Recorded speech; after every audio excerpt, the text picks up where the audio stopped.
আসসালামু আলাইকুম। আজ বৃহস্পতিবার 11 জুন 2026। আমন্ত্রণ প্রবাসীর সিটি ওমান বুলেটিনে। আপনাদের সাথে আছি আমি মোহাম্মদ তুইন হোসেন। শুরুতেই জানাবো শিরোনাম। ওমান উপকূলে মার্কিন হামলায় 3 ভারতীয় নাবিকের মৃত্যু, ভারতের তীব্র নিন্দা। সালামিয়ারের বহরে নতুন উড়োজাহাজ, যাত্রীদের ভোটে নাম রাখা হয়েছে সুর। সমুদ্রে জেট স্কি চালালেন ওমানের যুবরাজ, ভিডিও অবাক করল নেটিজেনদের। ভুয়া লাইসেন্সে 17 বছর বিমান চালালেন পাইলট, অবশেষে পুলিশের হাতে গ্রেপ্তার। ওয়ার্ক পারমিট ব্যবস্থায় ব্যাপক সংস্কার, প্রবাসীদের দারুণ সুখবর দিল আমিরাত। ওমানে ঘুরছেন স্পেনের কিংবদন্তি footballer Andres Iniesta, video viral. দর্শক, দেখছিলেন শিরোনাম, এবারে পুরো খবর। ওমানের সেরা রেট দিচ্ছে বাংলাদেশি প্রতিষ্ঠান গালফ এক্সচেঞ্জ। প্রিয়জনকে টাকা পাঠাতে আজই আসুন আমাদের যে কোনো ব্রাঞ্চে অথবা কল করুন স্ক্রিনে দেয়া নাম্বারে। গালফ এক্সচেঞ্জ, বাংলাদেশিদের প্রিয় এক্সচেঞ্জ। ওমান উপকূলে একটি তেলবাহী জাহাজে মার্কিন বাহিনীর হামলায় নিখোঁজ 3 ভারতীয় নাবিকের মৃত্যু হয়েছে। ভারতের নৌ পরিবহন মন্ত্রী ঘটনাটিকে মর্মান্তিক আখ্যা দিয়ে এই তথ্য নিশ্চিত করেছেন। জানা গেছে, জাহাজটিতে 18 জন ক্রুর মধ্যে 24 জনই ভারতীয় নাগরিক। হরমুজ প্রণালী পার হওয়ার সময় মার্কিন নৌবাহিনী এই হামলা চালায়, যার তীব্র নিন্দা জানিয়েছে ভারত। ওমান উপকূলে একটি তেলবাহী জাহাজে মার্কিন সামরিক বাহিনীর হামলায় নিখোঁজ হওয়া 3 ভারতীয় নাবিকের মৃত্যু হয়েছে। বৃহস্পতিবার ভারতের নৌ পরিবহন মন্ত্রী সর্বানন্দ সোনোয়াল এই তথ্য নিশ্চিত করেছেন। ঘটনাটিকে মর্মান্তিক আখ্যা দিয়ে তিনি জানান, নিখোঁজ 3 নাবিকেরই মরদেহ উদ্ধার করা হয়েছে। পাল্লাওয়ের পতাকাবাহী এমটি সেত্তেবেলো নামে ওই তেলবাহী জাহাজটিতে মোট 18 জন ক্রু ছিলেন। এর মধ্যে 24 জনই ভারতীয় নাগরিক। বাকি 4 জনের মধ্যে 2 জন পাকিস্তানি, 1 জন ইউক্রেনীয় এবং 1 জন রুশ নাগরিক ছিলেন। ওমান উপসাগরে মার্কিন বাহিনী জাহাজটিকে লক্ষ্য করে এই হামলা চালায়। ভারত এই হামলার তীব্র নিন্দা জানিয়েছে। নয়াদিল্লি জানিয়েছে, 24 জন ভারতীয় নাগরিককে বহনকারী জাহাজটি যখন হরমুজ প্রণালী পার হওয়ার চেষ্টা করছিল, তখন মার্কিন নৌবাহিনী এই হামলা চালায়। মার্কিন সেন্ট্রাল কমান্ড জাহাজটিতে হামলার কথা স্বীকার করেছে। তাদের দাবি, জাহাজটি ইরান থেকে তেল পরিবহনের চেষ্টা করে ইরানি বন্দরগুলোর উপর মার্কিন নিষেধাজ্ঞা ও অবরোধ লঙ্ঘন করেছিল। সেন্টকম জানায়, ওমান উপসাগরে তাদের একটি যুদ্ধ বিমান জাহাজটিকে লক্ষ্য করে হামলা চালায়, যার ফলে জাহাজটি অচল হয়ে পড়ে। এক্সে দেওয়া এক পোস্টে মার্কিন সেন্ট্রাল কমান্ড জানায়, সেত্তেবেলো নামের ওই জাহাজের ক্রু সদস্যরা মার্কিন বাহিনীর দেওয়া নির্দেশ বারবার অমান্য করেছিলেন।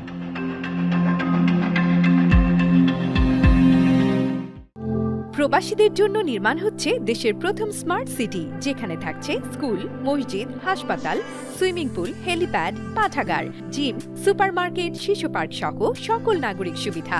মাত্র 30 লাখ টাকা বিনিয়োগে মিলছে আকর্ষণীয় ফ্ল্যাট। প্লাটিনাম ইনভেস্টরদের জন্য ঢাকা বিমানবন্দরে ভিআইপি প্রোটোকল সুবিধা। বিস্তারিত জানতে যোগাযোগ করুন স্ক্রিনে দেয়া হোয়াটসঅ্যাপ অথবা ইমো নাম্বারে। ওমানের জনপ্রিয় বিমান সংস্থা সালামিয়ার তাদের বহরে 16তম উড়োজাহাজ হিসেবে নতুন একটি বিমান যুক্ত করেছে, যার নাম রাখা হয়েছে সুর। মজার ব্যাপার হলো, সামাজিক যোগাযোগ মাধ্যম ইনস্টাগ্রামে ভোটাভুটির মাধ্যমে যাত্রীরাই ভালোবেসে এই নামটি নির্বাচন করেছেন। নতুন এই উড়োজাহাজ যুক্ত হওয়ার ফলে সালামিয়ার যাত্রীদের আরও বেশি বিকল্প ফ্লাইটের সুযোগ দিতে পারবে। ওমানের জনপ্রিয় বিমান সংস্থা সালাম এয়ার তাদের বহরে আরও একটি নতুন উড়োজাহাজ যুক্ত করেছে। এটি তাদের বহরের 16তম উড়োজাহাজ। নতুন এই অতিথির নাম রাখা হয়েছে সুর। সুর মূলত ওমানের একটি ঐতিহাসিক উপকূলীয় শহর। প্রাচীনকাল থেকেই সমুদ্রের সঙ্গে মিতালি আর ঐতিহ্যবাহী জাহাজ নির্মাণের জন্য শহরটির বিশ্বজোড়া খ্যাতি রয়েছে। তবে সবচেয়ে মজার ব্যাপার হলো, উড়োজাহাজটির এই নাম কর্তৃপক্ষ একা ঠিক করেননি, বরং যাত্রীরাই ভালোবেসে এই নাম দিয়েছেন। সামাজিক যোগাযোগ মাধ্যম ইনস্টাগ্রামে এক ভোটাভুটির মাধ্যমে নামটি চূড়ান্ত করা হয়।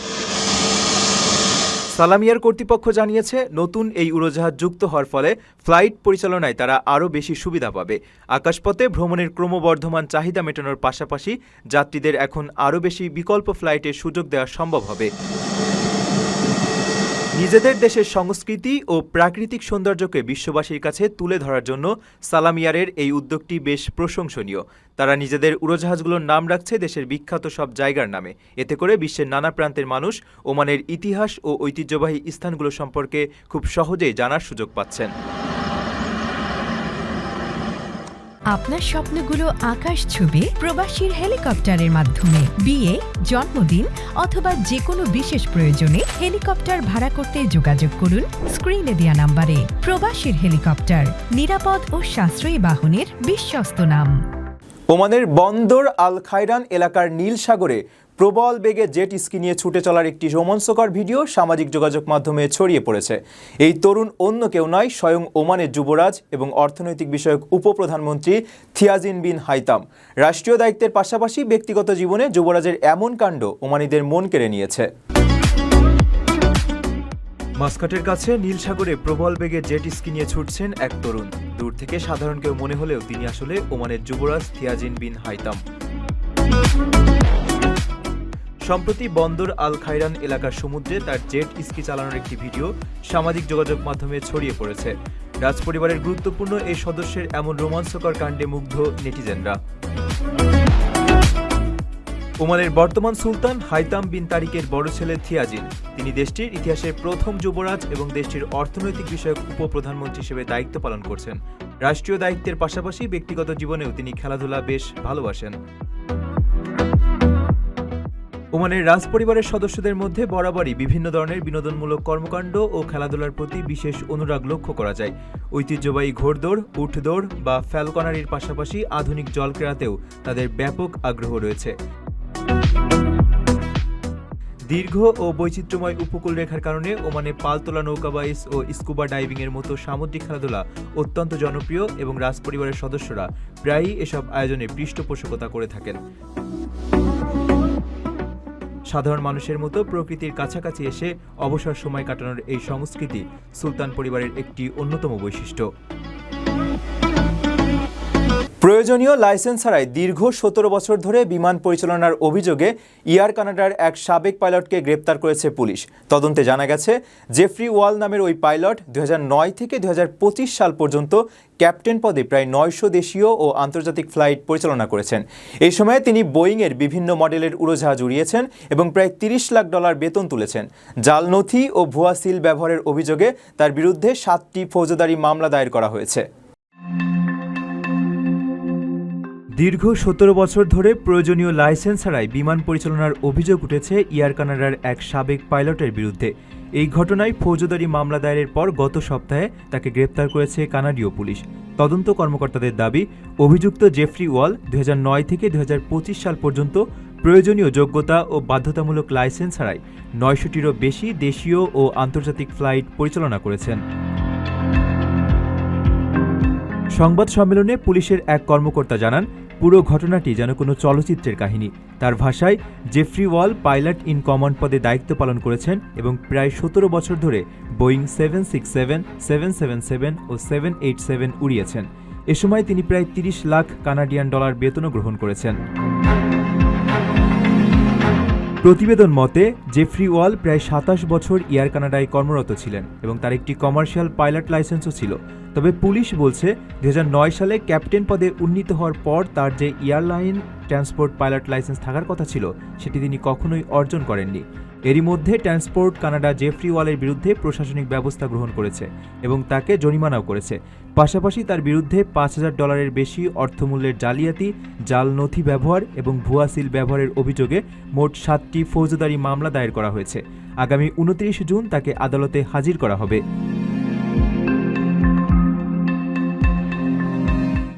আমিরাতে কর্মসংস্থানের সুযোগ আরও সহজ ও দ্রুত করতে ওয়ার্ক পারমিট ব্যবস্থায় ব্যাপক সংস্কার এনেছে দেশটির মানব সম্পদ ও আমিরাতিকরণ মন্ত্রণালয়। এই সংস্কারের ফলে আবেদন প্রক্রিয়া সহজ হয়েছে এবং প্রশাসনিক জটিলতা কমেছে। বেশ কিছু ক্ষেত্রে ওয়ার্ক পারমিটের জন্য প্রয়োজনীয় নথির পরিমাণ 75 থেকে 97% পর্যন্ত কমানো হয়েছে।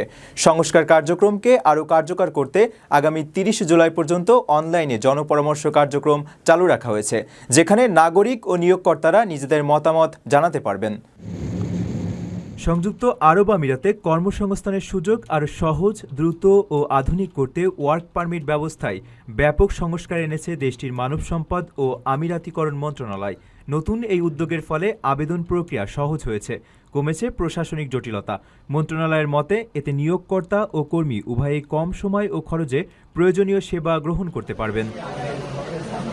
জারি করা পরিপত্রে জানানো হয়েছে, সংস্কার কার্যক্রমকে আরও কার্যকর ও জনবান্ধব করতে আগামী ৩০ জুলাই পর্যন্ত অনলাইন জনপরামর্শ কার্যক্রম চালু থাকবে। এই উদ্যোগের মাধ্যমে নাগরিক, নিয়োগকর্তা ও সেবাগ্রহীতারা বিদ্যমান ওয়ার্ক পারমিট ব্যবস্থা নিয়ে মতামত ও সুপারিশ জানাতে পারবেন। বিশেষভাবে পারমিট অনুমোদন প্রক্রিয়া সহজ করা এবং অপ্রয়োজনীয় শর্তাবলী কমানোর বিষয়ে মতামত আহ্বান করা হয়েছে। মন্ত্রণালয় জানিয়েছে, জিরো গভর্নমেন্ট ব্যুরোক্রেসি প্রোগ্রামের আওতায় এই সংস্কার বাস্তবায়ন করা হচ্ছে। এর অংশ হিসেবে অনেক ক্ষেত্রে সহায়ক নথি জমা দেওয়ার বাধ্যবাধকতা তুলে দেওয়া হয়েছে। কিছু ওয়ার্ক পারমিটের ক্ষেত্রে প্রয়োজনীয় তথ্যের পরিমাণ ৭৫ থেকে ৯৭% পর্যন্ত কমানো হয়েছে। একই সঙ্গে আবেদন নিষ্পত্তির সময়ও উল্লেখযোগ্যভাবে হ্রাস পেয়েছে, ফলে সেবাগ্রহীতারা দ্রুত ফলাফল পাচ্ছেন। বর্তমানে আমিরাতে শ্রম আইনের নির্বাহী বিধিমালা অনুযায়ী ১৩ ধরনের ওয়ার্ক পারমিট চালু রয়েছে। এর মধ্যে রয়েছে বিদেশ থেকে কর্মী নিয়োগের অনুমতি, চাকরি পরিবর্তনের জন্য ট্রান্সফার পারমিট, পরিবারের স্পন্সরশিপে থাকা ব্যক্তিদের জন্য ওয়ার্ক পারমিট, অস্থায়ী ও এককালীন মিশনভিত্তিক কাজের পারমিট, পার্ট টাইম কর্মসংস্থানের অনুমতি এবং অপ্রাপ্তবয়স্কদের জন্য বিশেষ ওয়ার্ক পারমিট। এছাড়া ফ্রিল্যান্স পারমিট এবং গৃহকর্মীদের জন্য পৃথক ওয়ার্ক পারমিটও এই ব্যবস্থার অন্তর্ভুক্ত। ফুটবল ইতিহাসের অন্যতম সেরা মিডফিল্ডার এবং স্পেনের কিংবদন্তি আন্দ্রেস ইনিয়েস্তা এখন ওমানে পরিবারের সঙ্গে ছুটি কাটাচ্ছেন। আরব আমিরাতের ক্লাব গালফ ইউনাইটেড এফসির প্রধান কোচ হিসেবে নতুন অধ্যায় শুরুর ঠিক আগেই তিনি মুসান্দাম অঞ্চলে একান্তে সময় পার করছেন। সম্প্রতি নিজের ইনস্টাগ্রাম অ্যাকাউন্টে বিলাসবহুল রিসোর্টে কাটানো সুন্দর মুহূর্তের কিছু ছবি ভক্তদের সঙ্গে ভাগ করে নিয়েছেন তিনি। ওমানে ঘুরতে এসেছেন স্পেনের কিংবদন্তি ফুটবলার আন্দ্রেস ইনিয়েস্তা। তিনি এখন মুসান্দাম অঞ্চলে পরিবারের সঙ্গে একান্তে ছুটি কাটাচ্ছেন। সংযুক্ত আরব আমিরাতের ক্লাব গালফ ইউনাইটেড এফসির প্রধান কোচ হিসেবে নতুন অধ্যায় শুরুর ঠিক পরপরই এই অবকাশ যাপনে গেলেন তিনি। সম্প্রতি নিজের ইনস্টাগ্রাম অ্যাকাউন্টে একটি বিলাসবহুল রিসোর্টে পরিবারের সঙ্গে কাটানো সুন্দর মুহূর্তের কিছু ছবি ভক্তদের সঙ্গে ভাগ করে নিয়েছেন বার্সেলোনা ও স্পেনের সাবেক এই তারকা মিডফিল্ডার। ফুটবল ইতিহাসের অন্যতম সেরা এই খেলোয়াড় বার্নার্ডো ক্যারিয়ারের ইতি টেনে এবার পা রেখেছেন কোচিং পেশায়। দুবাই ভিত্তিক ক্লাব গালফ ইউনাইটেডের হয়ে প্রথমবারের মতো কোনো পেশাদার দলের প্রধান কোচের ডাগ আউটে দাঁড়াতে যাচ্ছেন তিনি। চলতি মাসের শুরুতেই ২০১০ বিশ্বকাপ জয়ী এই তারকাকে দলের দায়িত্ব দেওয়ার আনুষ্ঠানিক ঘোষণা দেয় ক্লাবটি। এর মধ্য দিয়ে ফুটবল মাঠের এই জাদুকরের পেশাদার কোচ হিসেবে সম্পূর্ণ নতুন এক যাত্রার সূচনা হলো। এই বছরেই ৪২ বছরে পা দেওয়া ইনিয়েস্তা কোচিং ক্যারিয়ারের জন্য নিজেকে প্রস্তুত করছেন বেশ গুরুত্বের সঙ্গেই। এর মধ্যেই তিনি উয়েফা-এ লাইসেন্স অর্জন করেছেন। পাশাপাশি ইউরোপিয়ান ফুটবলের সর্বোচ্চ কোচিং যোগ্যতা উয়েফা প্রো লাইসেন্স পাওয়ার লক্ষ্যেও নিজের পড়াশোনা ও প্রশিক্ষণ চালিয়ে যাচ্ছেন। ডাগ আউটের নতুন চ্যালেঞ্জে নামার আগে পরিবারের সঙ্গে ওমানের এই অবসর তাকে নিঃসন্দেহে দারুণ এক মানসিক প্রশান্তি যোগাবে। দর্শক দেখছিলেন প্রবাসীর সিটি নিবেদিত প্রবাস টাইম বুলেটিন। শেষ করার আগে শিরোনামগুলো জানিয়ে দিচ্ছি আরও একবার। ওমান উপকূলে মার্কিন হামলায় ৩ ভারতীয় নাবিকের মৃত্যু, ভারতের তীব্র নিন্দা। সালামিয়ারের বহরে নতুন উড়োজাহাজ, যাত্রীদের ভোটে নাম রাখা হয়েছে সুর। সমুদ্রে জেট স্কি চালালেন ওমানের যুবরাজ, ভিডিও অবাক করল নেটিজেনদের। ভুয়া লাইসেন্সে ১৭ বছর বিমান চালালেন পাইলট, অবশেষে পুলিশের হাতে গ্রেপ্তার। ওয়ার্ক পারমিট ব্যবস্থায় ব্যাপক সংস্কার, প্রবাসীদের দারুণ সুখবর দিল আমিরাত। ওমানে ঘুরছেন স্পেনের কিংবদন্তি footballer Andres Iniesta, video viral. এই ছিল প্রবাসী সিটি নিবেদিত প্রবাস টাইম বুলেটিনের আজকের আয়োজনে। প্রবাসের সর্বশেষ সংবাদ পেতে ভিজিট করুন probastime.com। সাবস্ক্রাইব করুন আমাদের ইউটিউব চ্যানেল এবং চোখ রাখুন ফেসবুক পেজে। পরবর্তী বুলেটিন দেখার আমন্ত্রণ জানিয়ে আজকের মতো বিদায় নিচ্ছি আমি মোহাম্মদ তুইন হোসেন। সেই পর্যন্ত সবাই ভালো থাকবেন এবং নিরাপদে থাকবেন। আল্লাহ হাফেজ।